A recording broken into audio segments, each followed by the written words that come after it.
New Relight opticals and computerised I clinic. हमारे यहाँ Sarojini hospital के आई स्पेशलिस्ट डॉक्टर अवेलेबल। अपनी आंखों का मुफ्त मुआयना करवाइए। जी हाँ।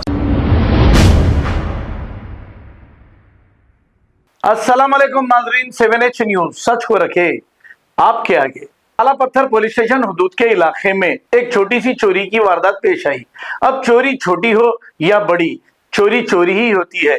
अब बेरोजगारी इतनी बढ़ गई है कि कई नौजवान हमारे शहर में बेरोजगार हैं, लेकिन चोरी तो नहीं करना चाहिए।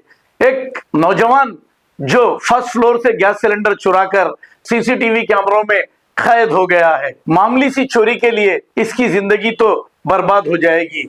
लेकिन आप बेरोजगार अगर हैं तो मेहनत मजदूरी करें, चोरी हरगिज ना करें। आइए देखते हैं CCTV footage.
New Relight opticals and computerised I clinic. हमारे यहाँ सरोजनी हॉस्पिटल के आई स्पेशलिस्ट डॉक्टर अवेलेबल। अपनी आंखों का मुफ्त मुआयना करवाइए। जी हाँ। Sun glasses 99 onward, any number glasses from 250 onward, contact lenses any colour ₹99 onward. जो हजरात 60 साल की उम्र से ज्यादा है, हज और उम्रा जाना चाहते हैं, उनके लिए बिल्कुल free number glasses, free home delivery और free eye checkup. New relight optical, Talab Katta, main road, opposite to Baba Bahauddin दरगाह। मोबाइल 9848392127। खबर है शहर की, खबर है गाँव की, खबर है सारी दुनिया की। 7H न्यूज पसंद आए तो लाइक कीजिए, शेयर कीजिए और सब्सक्राइब करना ना भूलें। 7H news.